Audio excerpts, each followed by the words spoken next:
우리는 조선을 뛰어넘은 대한민국이다. 공화국 대한민국 이야기 시작합니다.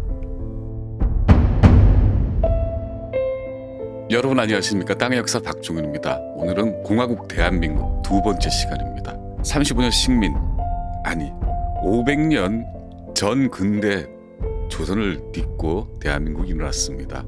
우리가 오늘까지 오게 된 경위를 살펴보는 시간입니다. 오늘은 두 번째 분단 이야기입니다. 제목은 소련 꼭두각시의 김일성이 농락한 근대 대한민국 건국 이야기입니다. 그리고 김일성을 조종한 소련 군사위원 스티코프의 일기를 소개해드리겠습니다. 1945년 8월 15일 35년의 식민시대가 끝났습니다. 새 나라를 건설하려는 움직임이 국내외에서 활발하게 벌어졌죠. 미국에서는 외교 투쟁을 벌이던 이승만이 귀국했습니다. 또 중국에서는 투쟁을 하던 임정요원들이 귀국했습니다.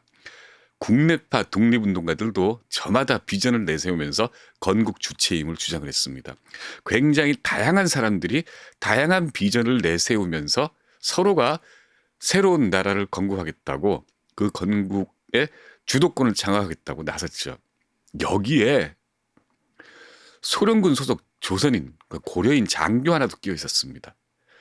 소련 제88 정찰여단 대대장 김일성입니다. 33 먹은 이 소련군 대위가 건국 주도 대회에 포함되면서 건국을 향하던 대한민국의 진로는 험로로 변했습니다. 그런데 이 김일성이 한 일들은 스스로 계획한 주체적인 일들이 아니었습니다.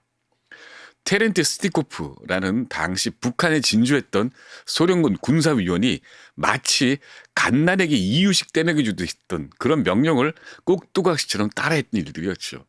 그리고 그 꼭두가시 짓이 만든 이 역사가 지금도 대한민국 공화국을 독뱀처럼, 독사처럼 죄고 있습니다.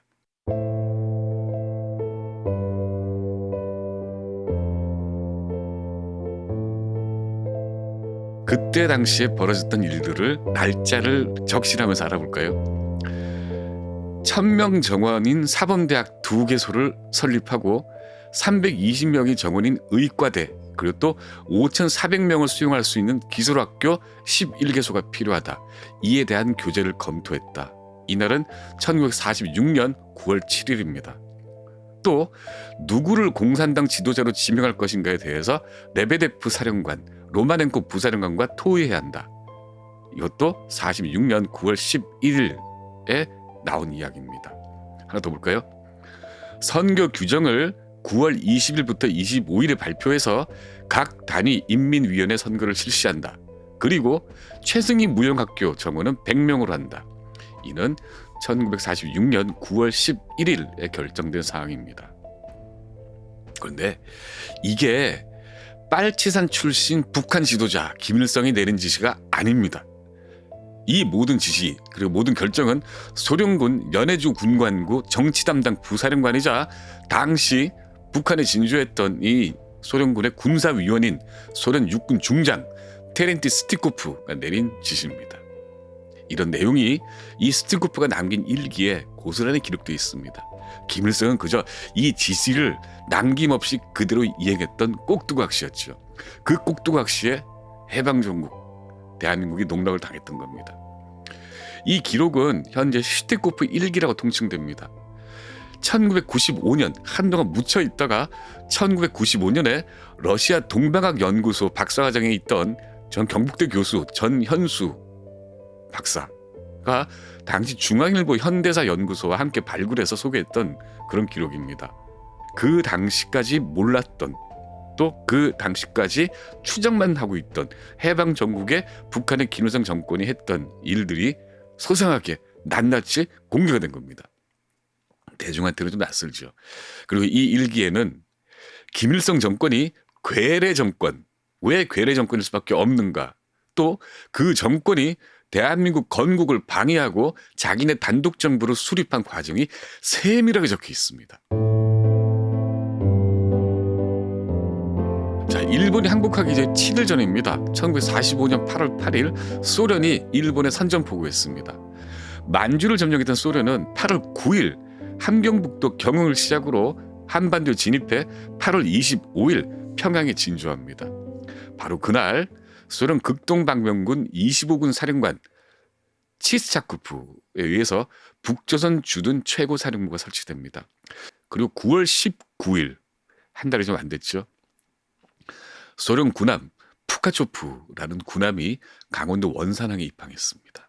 배에는 김일성을 포함해서 고려인으로 구성된 제88 정찰여단 소속 병력들이 탑승해 있었습니다.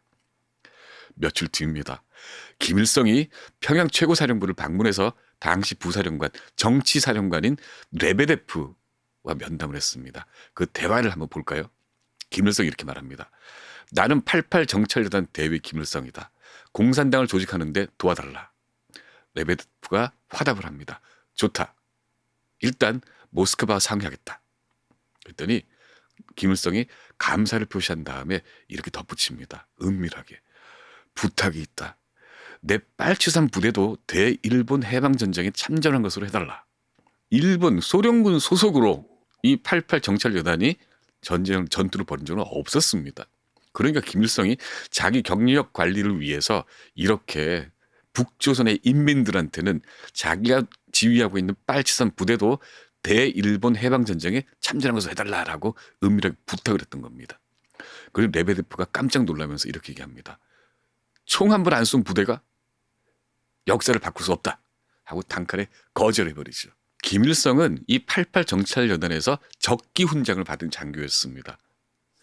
북한 접수가 임박할 무렵에 소련 지도부는 이 김일성 부대를 활용할 계획을 세웠죠. 그 지도자로 김일성을 낙점했던 겁니다. 스탈린에 의해서 미래 북한, 북조선 지도자로 선택됐지만 김일성은 아까 레베데프와 나눈 대화처럼 소련군 소속으로 항해를 투쟁한 경력이 전무했었습니다. 훈장을 받았지만.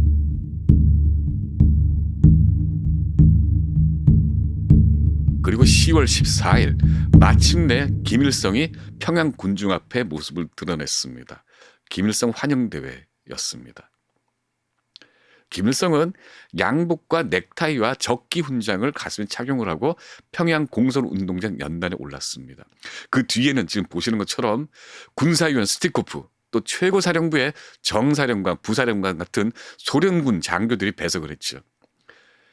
김일성은 전날 밤 양복 차림으로 레베데프를 찾아와서 이렇게 얘기했답니다. 제가 이렇게 입고서 내일 인민들이 영원히 기억할 명연설을 하겠습니다. 라고 으쓱거립니다. 이 정치사령관, 부사령관 레베데프 회고에 따르면 이날 김일성이 읽은 연설 원고는 자기네 최고사령부에서 작성했고 양복과 구두는 사령부 정치국 소속인 고려인 2세 장교 강미사일 소자 것이었다고 합니다. 문제는 김일성이 차고 있던 이 적기 훈장이었습니다. 레베데프가 딱 보니까 소련군 훈장을 차고 있는 겁니다. 그래서 김일성이 충고했죠. 소련 훈장은 군중에게 나쁜 인상을 준다. 그래 떼라 라고 지시를 했습니다. 근데 김일성은 연단에 올라서도 훈장을 착용하고 있었습니다. 그러니까 소련군 장교 신분으로 무장 투쟁 경력이 없는 이 본인의 컴플렉스를 훈장 착용으로 만회하려고 한 겁니다. 이게 그 사진입니다.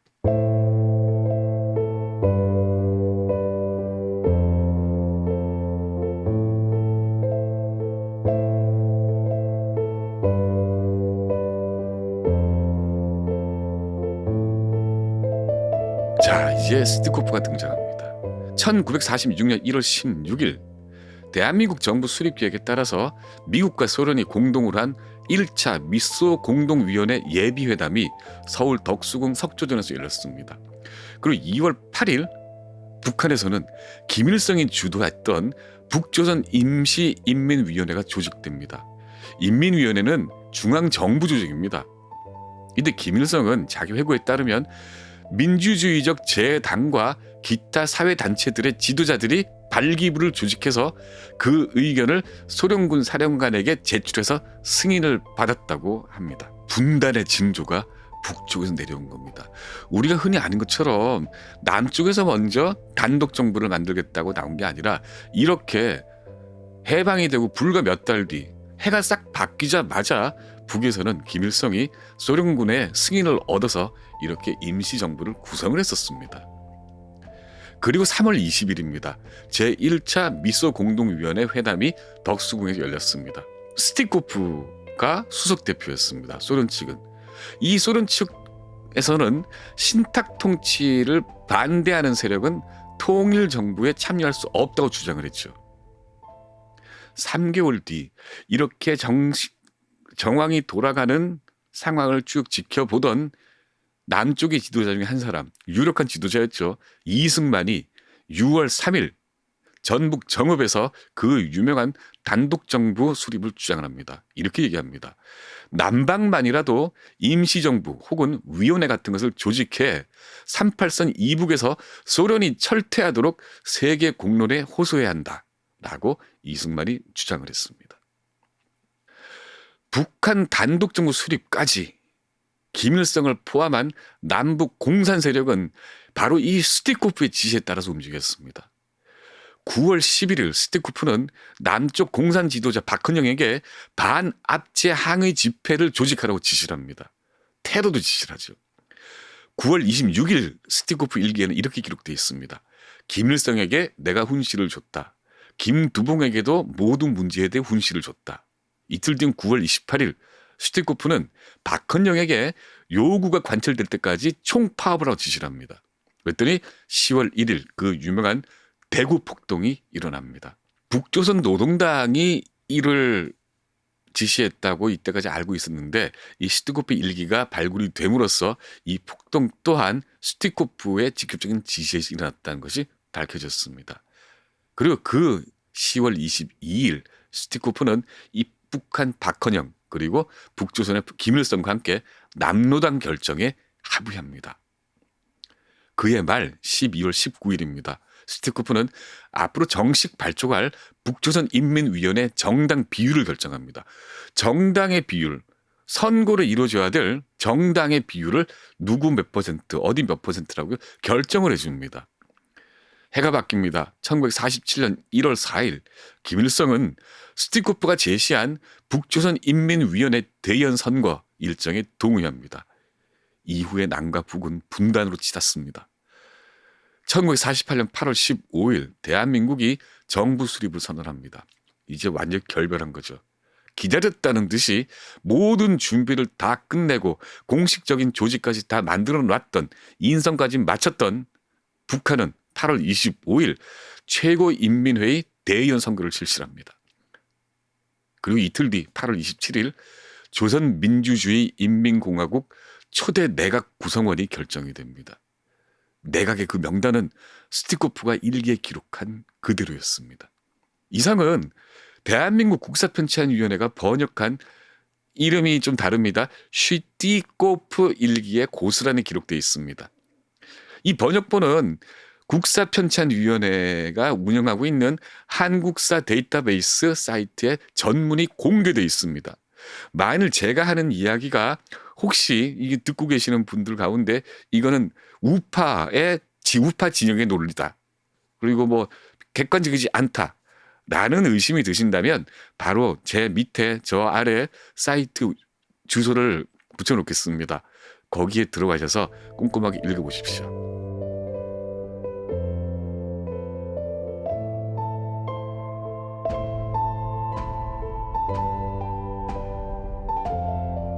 그 1947년입니다. 정치사령관 레베데프가 인민위원회 부위원장인 김두봉을 부릅니다. 불러서 묻죠. 이 태극기가 도대체 무엇이냐. 사괴와 음양 이런 이야기를 쭉 해줍니다. 그랬더니 레베데프 쪽에서 코웃음을 치면서 그런 건 말이 안 된다. 그러면서 모스크바에 새로운 국기 제작을 의뢰를 합니다. 그리고 1948년 7월 10일 북조선 인민회의는 모스크바에서 보내온 디자인대로 인공기를 만들어서 새 국기로 제정합니다. 자, 세월이 흐릅니다.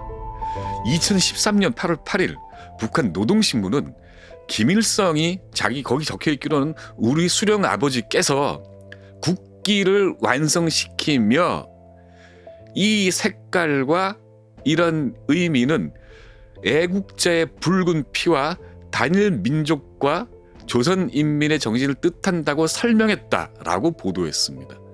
김일성이 인공기를 만들었다는 겁니다. 이 기록은 어디 찾아볼 수가 없습니다.